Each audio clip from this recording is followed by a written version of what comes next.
আলা ইন্না নাসরাল্লাহি করিব।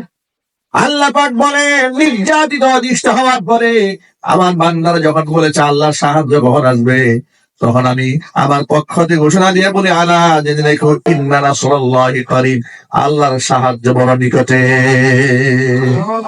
আলহামদুলিল্লাহ আলহামদুলিল্লাহ নাহমাদুহু ওয়া নাস্তাঈনুহু ওয়া নাস্তাগফিরুহু ওয়া নু'মিনু বিহি ওয়া নাতাওয়াক্কালু আলাইহি ওয়া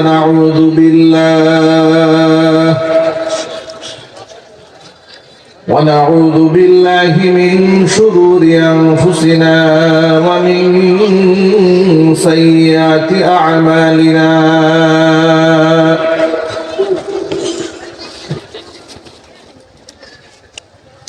من يهده الله فلا مضل له ومن يضلله فلا هادي له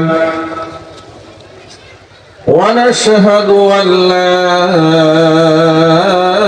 إله إلا الله وحده لا شريك له ونشهد أن سيدنا ونبينا وحبيبنا وشفيعنا ومولانا محمدا عبده ورسوله الذي أرسله بالحق بشيرا ونذيرا وداعيا إلى الله بإذنه وسراجا منيرا. أما بعد فأعوذ بالله من الشيطان الرجيم. بسم الله الرحمن الرحيم. إن الله وملائكته يصلون على النبي يا أيها الذين آمنوا صلوا عليه وسلموا تسليما. اللهم صل على محمد وعلى آل محمد كما صليت على إبراهيم وعلى آل إبراهيم إنك حميد مجيد. اللهم بارك على محمد وعلى آل محمد كما باركت على إبراهيم وعلى آل إبراهيم إنك حميد مجيد. মোহাব্বতে প্রাণ খুলে সকলে মিলে কিছুক্ষণ জিকির করুন, লা ইলাহা ইল্লাল্লাহ। স্টেজ মনিটর আওয়াজ সব বন্ধ হয়ে গেছে, ভিতরে ভলিউম দেন, আওয়াজ দেন, লা ইলাহা ইল্লাল্লাহ। হালকা রিভার্ব দিয়ে রাখেন, হালকা দিয়ে, লা ইলাহা ইল্লাল্লাহ, লা ইলাহা ইল্লাল্লাহ, লা ইলাহা ইল্লাল্লাহ, লা ইলাহা ইল্লাল্লাহ।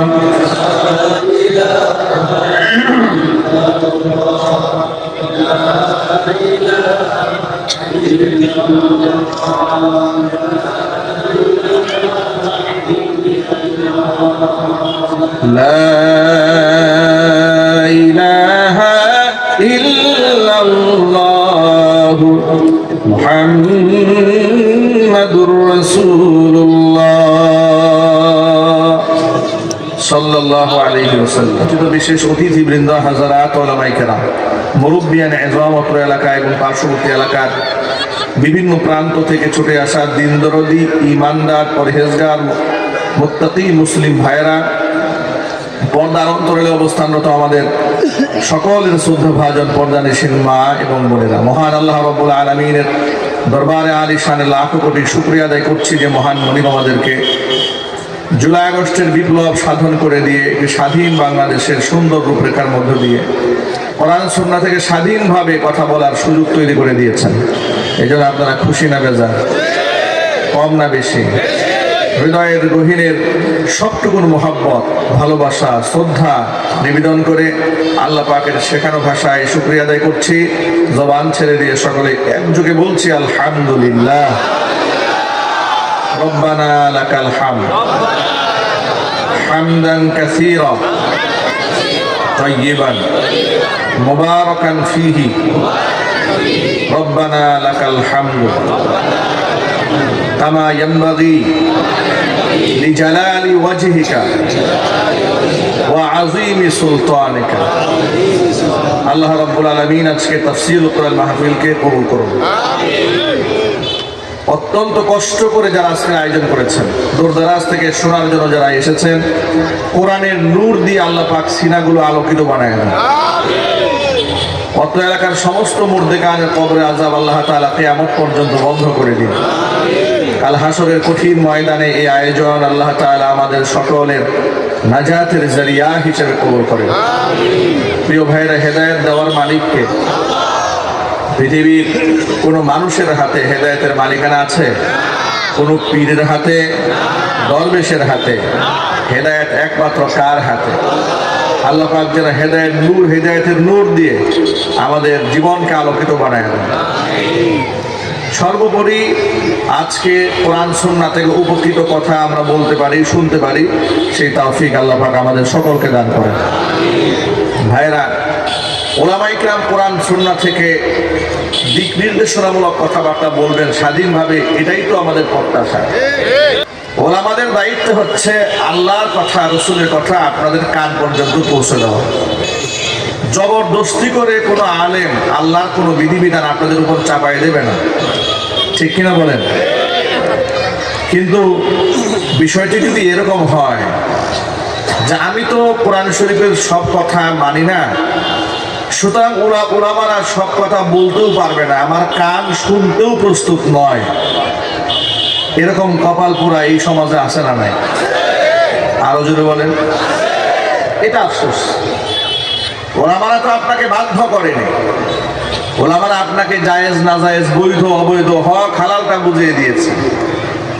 আপনার সামনে কোরআন সুন্নাহর আলোকে তিনি সত্য এবং মিথ্যার পার্থক্য বুঝিয়ে দিয়েছেন। কোরআন একটা কষ্টি পাথর, যেটা দিয়ে আপনি যাচাই করতে পারবেন আপনার ঈমানকে, আপনার আমালকে, ঠিক কিনা ভাই? কোরআন মাজিদ সম্পর্কে নবী করিম সাল্লাল্লাহু আলাইহি ওয়াসাল্লাম বলেছেন, ইন্না হাযাল কুরআনা সাবাবুন। এই কোরআন হচ্ছে একটা রশি, তরফুহু বিআইদিল্লাহি ওয়া তরফুহু বিআইদিকুম। এই রশির এক প্রান্ত আল্লাহর হাতে, আরেক প্রান্ত বান্দা তোমাদের হাতে। লান তাদিল্লু ওয়া লান তাহলিকু বা'দাহু আবাদা। রশিকে যতদিন পর্যন্ত ধরে রাখবে, কশ্চিন কালেও তোমরা গুমরা হবে না, কশ্চিন কালেও তোমরা ধ্বংসপ্রাপ্ত হবে না। চিৎকার দেবেন সুবহানাল্লাহ। কিন্তু সেই রশি তো আমরা ছেড়ে দিই। সেই রশিটা কি করি আমরা ছেড়ে দিই। এমনকি কোরআন সুন্নাহর সব কথা এই সমাজে বলাও যায় নাই বিগত জীবনে। কথা সত্য কিনা জোরে বলে? স্টেজে উঠে আলেমদেরকে শাসিয়েছে, এমন ঘটনা কি বাংলাদেশে ঘটে নাই? মাইক আলেমদের মুখের সামনে থেকে কেড়ে নিয়েছে, এমন বেয়াদবি কি এই জমিনে হয় নাই? মাহফিলের একদিন আগে প্যান্ডেল ভেঙে দিয়েছে, এমন ঘটনা দেশে হয়নি? মাহফিল করার অপরাধে এই দেশে কমিটিদেরকে মামলা দিয়ে বছরের পর বছর কোর্টে হাজিরা দিতে হয়েছে, এমন ঘটনাও বাংলাদেশে ঘটেছে, ঠিক কিনা জোরে বলেন? এদেশে মুসলমানদের সংখ্যা বেশি না কাফেরদের সংখ্যা বেশি? আরো জোরে বলেন। 90 থেকে 95% মুসলিম অধ্যুষিত এই দেশে ইসলাম তো রাজত্ব করার কথা ছিল। ইসলাম কি 71-এর পর থেকে দেশে রাজত্ব করেছে? না, ইসলামকে পরাজিত শক্তি হিসেবে উপস্থাপন করা হয়েছে। সংখ্যাগরিষ্ঠ মুসলমান থাকার পরেও আমাদের অধিকার ছিল সংখ্যালঘুদের চাইতেও নিকৃষ্ট। যার দরুন স্বাধীনতার পর থেকে এই পর্যন্ত বাংলাদেশে যে পরিমাণ আলেম ওলামারা তোলাবারা গ্রেফতার হয়েছে, মামলা কেটেছে, জেল কেটেছে, জরিমানা দিয়েছে, এর 50 ভাগ নয়, 1000 ভাগের 1 ভাগও অমুসলিমদেরকে এই দেশে সাফার করতে হয় নাই যতটা সাফার করতে হয়েছে এই দেশের আলেমদেরকে।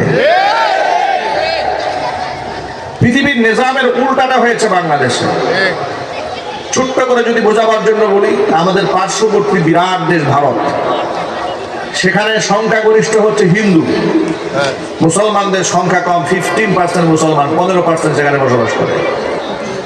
15% মুসলমানেরা সেই দেশে মৌলিক কাজে, যেমন উদাহরণস্বরূপ বলা যায় প্রশাসনিক ডিপার্টমেন্টে, সেখানে মুসলমানদেরকে চাকরি দেওয়া হবে না।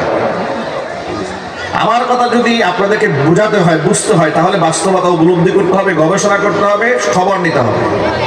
আপনারা যারা এ পর্যন্ত ইন্ডিয়াতে সফর করেছেন, সেটা আপনারা পড়াশোনার জন্য হোক, চিকিৎসার জন্য হোক, কিংবা আপনারা সেখানে ভিজিটে গিয়েছেন, ঘুরতে গিয়েছেন, এরকম হিন্দুস্থানে গিয়েছেন, এরকম কিছু লোকের হাত দেখি তো এখানে আমি। ইন্ডিয়াতে যারা গেছেন, যে কোনো কারণে গিয়েছেন, খুব একটা পাওয়া যায় না, মাত্র 2-4-5 জন পাওয়া গেছে। যত কম যাওয়া যায় ততই ভালো, ঠিক কিনা বলেন? আমি মাহফিল করার সুবাদে বেশ কয়েকবার গিয়েছি, অনেকবার যাওয়া হয়েছে। 2019 সালের আগ পর্যন্ত গিয়েছি বহুবার। আপনারাই বলেন, যতবার আপনারা ইমিগ্রেশন ক্রস করেছেন, ইমিগ্রেশন অফিসার জীবনে কোনোদিন কোনো মুসলমান পেয়েছেন? আল্লাহর কসম করে বলছি, আমি চ্যালেঞ্জ করলাম, আপনি সেটা বিমানবন্দর দিয়ে ঢোকেন, দিনাজপুরে হিলি বন্দর দিয়ে ঢোকেন, আপনি যে বন্দর দিয়েই ঢোকেন, ইমিগ্রেশন অফিসার আপনি সেখানে মুসলমান পাবেন না। এটা চ্যালেঞ্জ।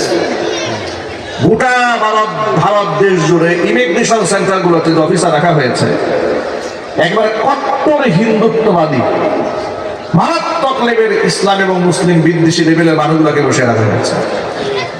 সেখানে মুসলমানদের কোনো অধিকার নাই। গরু জবাই করার অপরাধে সেই দেশে মুসলমানদের বাড়িঘর বুলডোজার দিয়ে ভেঙে দেওয়া হয়। জয় শ্রীরাম না বললে দাড়ি ধরে পিটানো হয়। এগুলো কি সত্য না অসত্য? জোরে বলেন। বাবরি মসজিদ ভেঙে দিয়ে রাম মন্দির নির্মাণ করা হয়েছে, সত্য না অসত্য? অসংখ্য মসজিদ এখনো ভাঙা হচ্ছে, সত্য না অসত্য? এর মানে ওই দেশে মুসলমানদের সংখ্যা কম, অধিকারও কম, ঠিক কিনা? হিন্দুদের সংখ্যা বেশি, অধিকার বেশি। আমাদের পার্শ্ববর্তী আরেকটা দেশ আছে মিয়ানমার, সেখানে বৌদ্ধদের সংখ্যা বেশি, মুসলমানদের সংখ্যা কম। সেখানে উইঘুরে মুসলমানদের আপনার সেখানে বারমাত্রে কি পরিমাণ মুসলমানরা নির্যাতিত হয়েছে। আমাদের দেশে তো বিরাট একটা অংশের মানুষের শেষ পর্যন্ত আমাদের আশ্রয় দিতে হয়েছে। কেন? মুসলমানরা সেখানে সংখ্যা লঘু, বাস অধিকার কম। ওরা সংখ্যায় বেশি, অধিকার বেশি। চায়নাতে সেখানে বৌদ্ধদের সংখ্যা বেশি, বৌদ্ধদের অধিকার বেশি, মুসলমানদের অধিকার কম। কথা ঠিক কিনা বলেন? এইভাবে গোটা দুনিয়া যদি আপনি ঘুরেন, যে দেশে যাদের সংখ্যা বেশি তাদের অধিকারও বেশি, যাদের সংখ্যা কম তাদের অধিকারও কম। এটা হচ্ছে পৃথিবীর স্বাভাবিক নিজাম। গোটা এই নিজামের গোটা উল্টা ঘটনা ঘটছে বাংলাদেশে।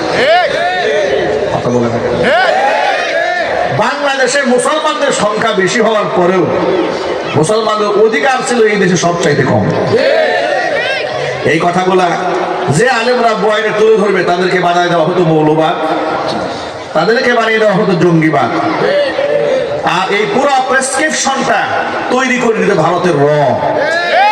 কথা ঠিক না? ঠিক ধরে বলতে হবে।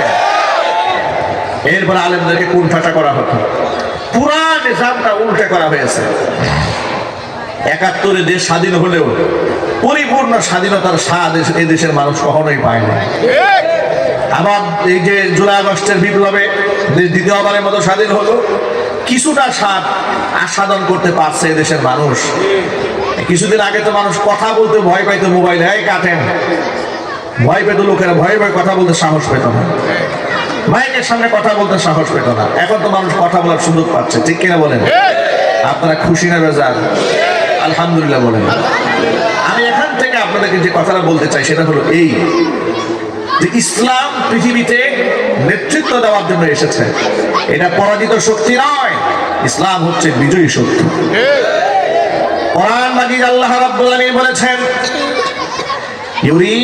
ইউরিদুনা আন ইউতফিউ নূরাল্লাহি বিআফওয়াহিহিম ওয়া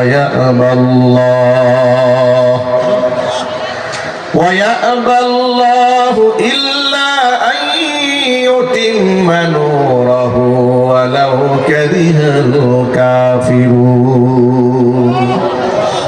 ওরা মুখের ফুৎকার দিয়ে আমার দ্বীনের আলোকে নির্বাপিত করে দিতে চায়, আমি আল্লাহর নূরকে ওরা নিভিয়ে দিতে চায়। মুখের ফুৎকার দিয়ে ওরা নেভাতে পারবে না। আমি আল্লাহর চ্যালেঞ্জ গ্রহণ করলাম, ইল্লা আইয়ুতিম্মা নূরা, আমি আমার নূরকে পূর্ণতা পৌঁছে দেবই দেব। ওয়ালাউ কারিহাল কাফিরুন, কাফেরদের যত অপছন্দই হোক না কেন ওরা বিজয়ী হতে পারবে না, ইসলাম বিজয়ী হয়ে যাবে। জোরে বলেন সুবহানাল্লাহ। খানিকটা মুসলমানের পরীক্ষার সম্মুখীন হবে, এটা মুসলমানদের ভয়ের কোনো কারণ নাই, কারণ মুসলমানদের তো পরীক্ষা আমি করবই। কোরআন মাজিদের মধ্যে আল্লাহ পাক বলেছেন কি দিয়ে পরীক্ষা করব, শোনো, ওয়ালানাবলুওয়ান্নাকুম বিশাইইম মিনাল খাউফি ওয়াল জু'i ওয়া নাকসিম মিনাল আমওয়ালি ওয়াল আনফুসি ওয়াস সামারাত وبشر الصابرين الذين إذا أصابتهم مصيبة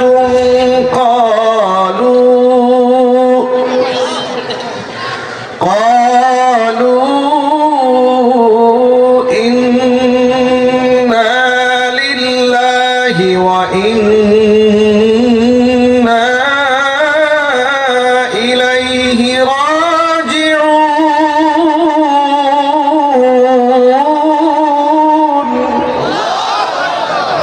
আল্লাহ রাব্বুল আলামিন বলেন, ওয়ালানাবলুওয়ান্নাকুম বিশাইইম মিনাল খাউফি ওয়াল জু'i, কখনো ভয় দিয়ে, কখনো ক্ষুধা দিয়ে, ওয়া নাকসিম মিনাল আমওয়াল, কখনো সম্পদকে বিনষ্ট করে দিয়ে, ওয়াল আনফুস, জীবনটাকে ঝুঁকির মধ্যে ফেলে দিয়ে তোমাদেরকে আমি পরীক্ষা করব।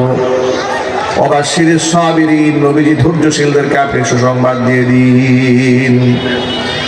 এত সহজে জান্নাতে যাওয়ার চিন্তা করা যাবে না। একেবারে তেলতেলা কার্পেটের মধ্যে একেবারে মসৃণ কার্পেট মারায় জান্নাতে যাওয়া যাবে, এত সহজ পথ নয়। জান্নাতের পথটা বড় কঠিন পথ। কোরআন মাজিদের মধ্যে আল্লাহ পাক বলেছেন, আম হাসিবতুম আন তাদখুলুল জান্নাতা ওয়া লাম্মা ইয়াতিকুম মাতালুল লাযীনা খালাউ মিন ক্বাবলিকুম মাসাতহুমুল বাসাউ ওয়াদ-দাররাউ ওয়া যুলজিলু হাত্তা ইয়াকুলার রাসূলু ওয়াল্লাযীনা আমানু মা'আহু মাতা নাসরুল্লাহ আলা ইন্না নাসরাল্লাহি করিব। তোমরা কি এমনিতেই জান্নাতে যেতে চাও নাকি? আম হাসিবতুম, তোমাদের কি ধারণা, আন তাদখুলুল জান্নাতে, তোমরা জান্নাতে যাবে এমনিতেই, অথচ ওয়ালাম্মা ইয়াতিকুম, তোমাদের কাছে এখনো আসে নাই, মাসালুল লাযীনা খালাউ মিন ক্বাবলিকুম, তোমাদের পূর্ববর্তী যারা এই দুনিয়াতে এসেছিলেন, ঈমানের জন্য যত কঠিন পরীক্ষার সম্মুখীন তারা হয়েছিলেন, ওই অবস্থা এখনো তোমাদের কাছে আসে নাই। তাদের অবস্থা কেমন হয়েছিল? মাসাদহুমুল বাসা ওয়াদ দাররাউ, এদের উপরে এমন জুলুম, নির্যাতন আর কষ্ট এদের জীবনে এসেছিল। ওয়াজুলজিলু, তাদের পায়ের তলা থেকে যেন মাটি সরে গিয়েছিল। হাত্তা ইয়াকুলা রাসূল, প্রেরিত রাসূল পর্যন্ত, আল্লাযীনা আমানু মাহু, তার সাথে ঈমানদার বান্দা যারা ছিল, তারা এক পর্যায়ে মুখ থেকে বলতে বাধ্য হয়েছিল, মাতা নাসরুল্লাহ, আল্লাহর সাহায্য কখন আসবে? কত নির্যাতিত হলে প্রেরিত নবী রাসূলগণ পর্যন্ত মাতা রাসূলুল্লাহ, আল্লাহর সাহায্য কখন আসবে, এমন কথা বলতে বাধ্য হয়েছে। চিল্লা করে সুবহানাল্লাহ। আলা ইন্না নাসরাল্লাহি করিব, আল্লাহ পাক বলে নির্যাতিত অধিষ্ঠ হওয়ার পরে আমার বান্দারা যখন বলেছে আল্লাহর সাহায্য কখন আসবে, তখন আমি আমার পক্ষ থেকে ঘোষণা দিয়ে বলি, আলা, জেনে দেখো, ইন্না নাসরাল্লাহি করিব, আল্লাহর সাহায্য বড় নিকটে। কোরআন মাজিদের সূরা আনকাবুতের মধ্যে আল্লাহ রাব্বুল আলামিন বিষয়টিকে আরেকটু ভিন্ন ভাবে বলেছেন।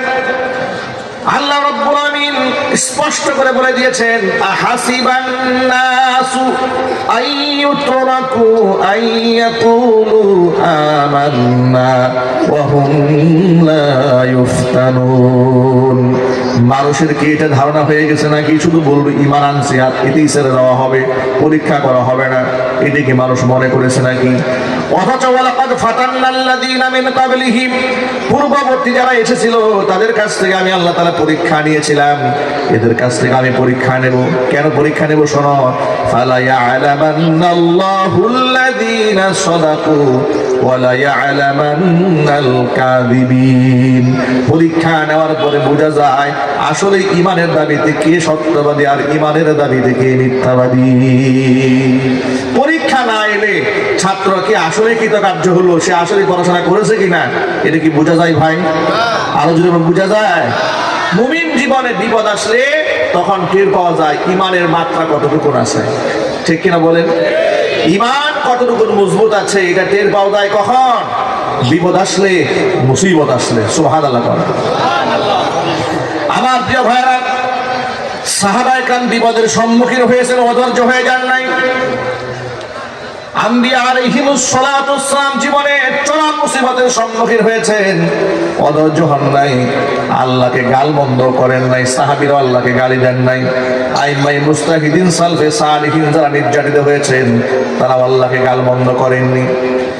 এমনকি বর্তমান বাংলাদেশে জীবন্ত আল্লাহর ওলিরা নির্যাতিত হয়েছেন, কষ্ট পেয়েছেন, ধৈর্য ধরেছেন, কিন্তু আল্লাহকে কেউ গালমন্দ করেন নাই, বেসবর হন নাই, ঈমানের পরীক্ষার মধ্যে তারা পাশ করেছেন। যখন সুবহানাল্লাহ। অসংখ্য আলেম এই বাংলাদেশে ইসলামের জন্য জেল খেটেছে, জরিমানা দিয়েছে, এমনকি ফাঁসির মঞ্চে পর্যন্ত উঠেছে, কিন্তু বাতিলের সামনে মাথা নত করে নাই। কথা ঠিক নেবে ঠিক? এমন উলামারা এই বাংলাদেশে নাই? চিৎকার দিয়ে বলতে হবে নাই। জ্বলন্ত উদাহরণ শহীদ আল্লামা দেলওয়ার হোসেন সাঈদী রাহিমাহুল্লাহ। জামাত ইসলামী করতেন, সেই দিক থেকে রাজনৈতিক মতাদর্শ আপনার কাছে ভিন্ন থাকতে পারে, আপনার কাছে মাসআলাগত কিংবা আকীদাগত দুই একটা প্রশ্নে ভিন্ন মত থাকতে পারে, কিন্তু কিংবদন্তি মুফাসসির হিসেবে, আলেম হিসেবে, মানুষের কাছে গ্রহণযোগ্য ব্যক্তি হিসেবে আপনি যদি হিংসুক আর মিথ্যাবাদী না হন, তার অবস্থানকে অস্বীকার করতে পারবেন না। আপনি হিংসুক যদি হন, মিথ্যাবাদী হন, তাহলে আপনার সাথে কোনো কথা নেই। বলে না কেন ভাই? যে সময় ইউটিউব ছিল না, ফেসবুক ছিল না, নতুন করে ভাইরাল হবে, ট্রেন্ডিং এ আসার জন্য আউল ফাউল কথা বলে ভাইরালও হন নাই তিনি। কথা বলে না। বর্তমান জামানা তো এমন জামানা, ট্রেন্ডিং এ আসতে হলে আপনারা আকাম করতে হবে। কথা বলে মানে আপনি দেখেন, সে হোক বক্তা, হোক আলেম, হোক জালেম, হোক চোর, হোক বাটপার, মানে ট্রেন্ডিং এ আসতে গেলে তাকে ভালো কাজ করে সে ট্রেন্ডিং এ আসতে পারবে না। অকারেন্স একটা করতে হবে, ভুল ফতু একটা দিতে হবে, দেশে মারামারি লাগাই দিতে হবে, এরপরে সে জনপ্রিয় মুফাসসির। কথা বলবেন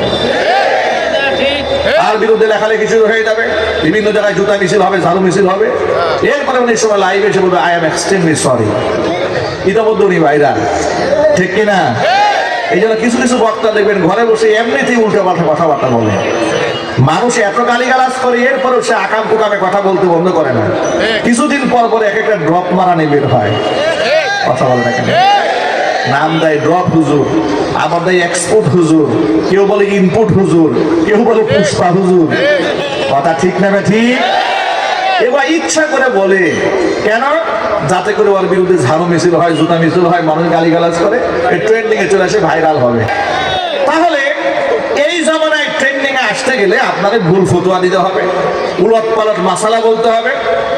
মানুষ যে পথে চলছে তার ভিন্ন পথে ভিন্ন কিছু উপস্থাপন করে আপনাকে আলোচনা আসতে হবে। কিন্তু মাওলানা শহীদ দেলোয়ার হোসেন সাঈদী রাহিমাহুল্লাহ যে সময় তিনি মানুষের মুখে মুখে ছিলেন, চোখের নয়নমণি হয়েছিলেন, তার কথা শোনার জন্য লক্ষ লক্ষ মানুষ যে সময় জমা হতো, তখন ভাইরাল হওয়ার মতো এমন কোনো কাজ তিনি করেন নাই। ঠিক কিনা যদি বলেন? কোনো একটা উল্টা পাল্টা ফতোয়া দেন নাই, ভুল কথা বলেননি, যার দরুন আল্লাহ তাআলা তার তাকওয়া এবং পরহেজগারিতার গুণে তার সুন্দর উপস্থাপনা, সাবলীল বাস্তব অঙ্গভঙ্গি দিয়ে মানুষের সামনে এত সুন্দর করে তার প্রেজেন্টেশনটা দিয়েছেন, কোরআন সুন্নাহ থেকে স্পিচ দিয়েছেন, আর তাফসীরুল কোরআন বিল কোরআন করেছেন। প্রতিটা মানুষ দল মত নির্বিশেষে হৃদয় দিয়ে তাকে ভালোবেসেছে। আমার বিশ্বাস, আমি কথা বললে আমি কসম যদি কাটি, আমাকে কাফারা দিতে হবে না। এদেশের বহু জনপ্রিয় ব্যক্তিরা মৃত্যুবরণ করেছে, তার কর্মীরা তার লাশটা পর্যন্ত দেখতেও যায় না। কথা ঠিক কিনা বলে? শহীদ আল্লামা দেলোয়ার হোসেন সাঈদী রহমাতুল্লাহি আলাইহির ফাঁসির রায় শোনা মাত্র দেশের আপামর জনসাধারণ যেভাবে ঝাঁপিয়ে পড়েছিল আপনারা নিশ্চয় জানেন। সম্ভবত 160 জন মানুষকে গুলি করে হত্যা করা হয়েছে। আপনি চিন্তা করেন, একটা মানুষের ভালোবাসায় কতটুকু আসক্ত হলে 160 জন মানুষ অকাতরে জীবন দিতে পারে। বাংলাদেশের ইতিহাসে কোনো ব্যক্তির জন্য এতগুলো মানুষ জীবন দিয়ে দিয়েছে, পৃথিবীর ইতিহাসে দেখাতে পারবে না, বাংলাদেশে দেখাতে পারবে না।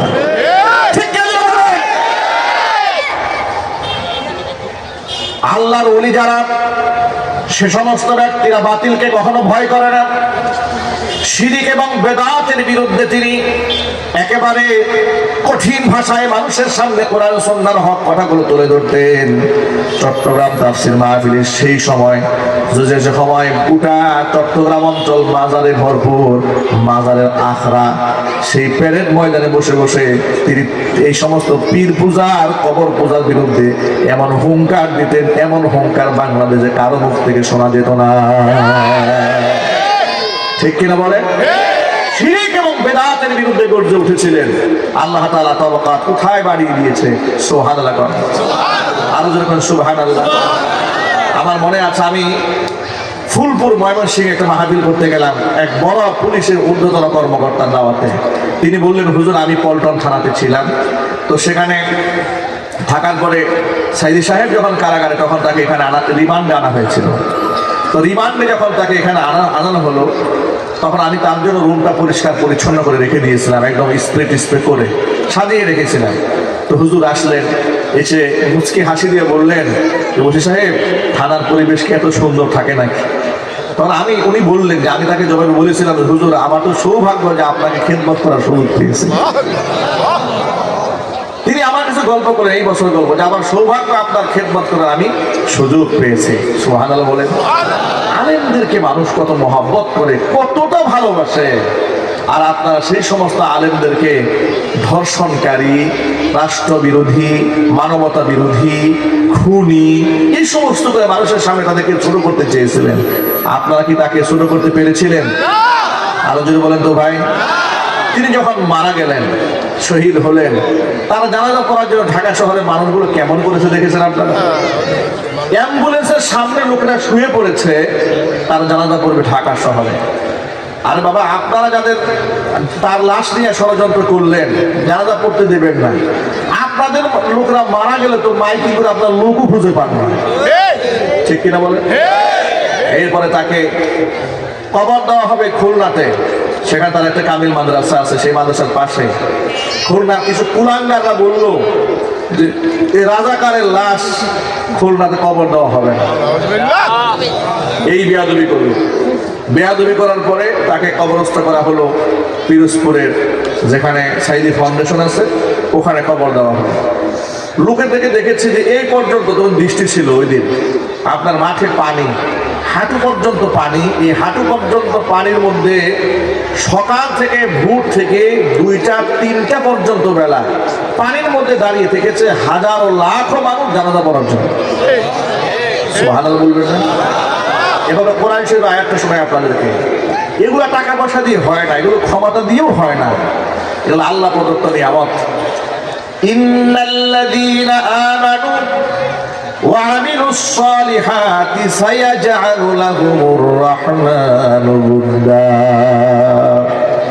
যদি কেউ ঈমান আনে এবং ভালো কাজ করে ওই সমস্ত ব্যক্তিদের জন্য মানুষের অন্তরে আমি আল্লাহ তাআলা মহব্বত পয়দা করে দেই। জোরে কোন সুবহানাল্লাহ।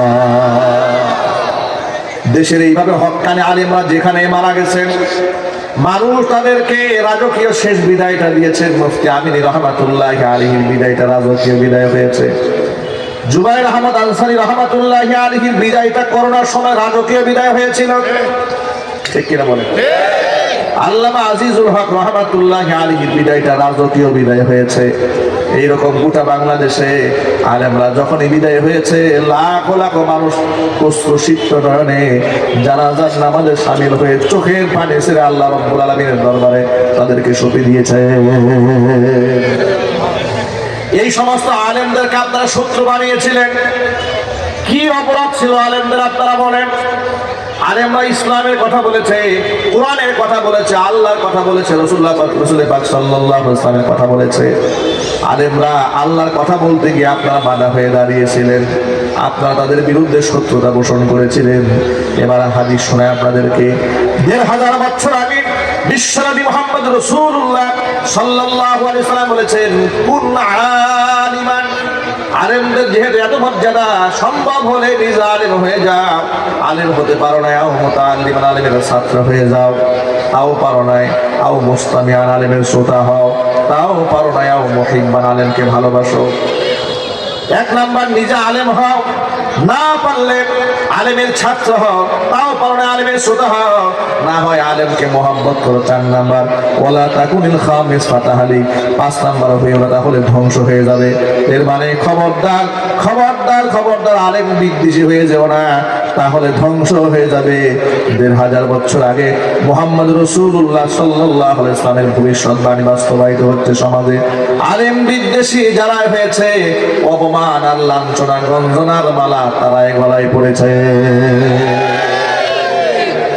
সাবেক বিচারপতি সাইফুদ্দিন চৌধুরী কালামানিক, এই কালামানিক টেলিভিশন টকশোতে বসে দম্ভ করে বলেছে আমি সাইদি সাহেবের ফাঁসি চাই। বলে নাই?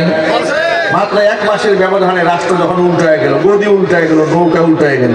তিলকালা ইয়ামুন উদাবিলুহা বাইনান নাস। এই দিন তো মানুষের হাতে, আল্লাহই পরিবর্তন করে দিয়েছে। কথা বলেন ঠিক না? এরপরে উনি চোরের মতো, এতিমের মতো, ভিক্ষুকের মতো পালাতে গেছে, কলা পাতার মধ্যে শুয়েছিল নৌকার। কি এতিমের মতো দৃশ্যটা! অ্যাডভোকেট তাজুল ইসলাম সাহেব বলেছেন, অন্তত পক্ষে এই ছবিটা বিচারকদের মাথার উপরে ঝুলায় রাখা দরকার, যাতে করে বিচারকরা বিচার করতে গিয়া তারা একটু টের পায়, একটু তাকায় দেখে, উল্টা পাল্টা রায় দিলে এইরকম কালামানিকের মতো ভবিষ্যৎ হবে। কথা ঠিক না ঠিক?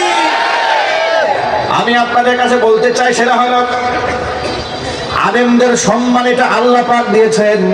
আপনি হিংসা করে আলেমদের সম্মান কেড়ে নিতে পারবেন না। কোরআনে আল্লাহর ওয়াদা আছে, আল্লাহ পাক বলেছেন, ইয়ারফাইল্লাহুল্লাযীনা আমানু মিনকুম ওয়াল্লাযীনা উতুল ইলমা দারাজাত। ইমানদারদের সম্মান আমি আল্লাহ পাক বাড়ায় দেব। ওয়াল্লাযীনা উতুল ইলমা দারাজাত, যে সমস্ত ব্যক্তিদেরকে আমি ইলম দান করেছি তাদের সম্মানটাকে আমি আল্লাহ পাক বাড়ায় দেব। নবী করিম সাল্লাল্লাহু আলাইহি ওয়াসাল্লাম বলেছেন, ফাদলুল আলিমি আলাল আবিদি কাফাদলি আলা আদনাকুম। ও সাহাবীরা, তোমাদের মতো আত্মা মানুষের উপরে, একেবারে আত্মা সাহাবীর উপরে আমি নবীর মর্যাদা যেমন, সাধারণ আবেদদের তুলনায় আল্লাহর কাছে আলেমের মর্যাদা ঠিক তেমন। একটা আলেমের মর্যাদা এত বেশি, আলেম যখন রাস্তায় হাঁটে, আকাশের আলেম যখন রাস্তায় হাঁটে তখন পিঁপড়া পর্যন্ত আলেমের জন্য দোয়া করে, সমুদ্রের মাছ পর্যন্ত আলেমদের জন্য দোয়া করে। জোরে বলেন সুবহানাল্লাহ। আমাদের ময়দানে 3 শ্রেণীর মানুষকে আল্লাহ তাআলা সুপারিশ করার পারমিশন দিবেন। কয় শ্রেণী? আরো জোরে কোন কয় শ্রেণী? ইয়াশফাউ ইয়াওমাল কিয়ামাতি সালাসাতুন, 3 শ্রেণীর মানুষ আল্লাহ দরবারে সুপারিশ করবেন। 1 নাম্বার আল আম্বিয়া, নবীগণ আল্লাহর দরবারে সুপারিশ করবেন। কারা সুপারিশ করবেন জোরে বলেন? নবীগণ আল্লাহর দরবারে সুপারিশ করবেন। 2 নাম্বার সুম্মাল উলামা, আলেমগণ আল্লাহর দরবারে সুপারিশ করবেন। 3 নাম্বার সুম্মা শুহাদা, শহীদরা আল্লাহর দরবারে সুপারিশ করবেন।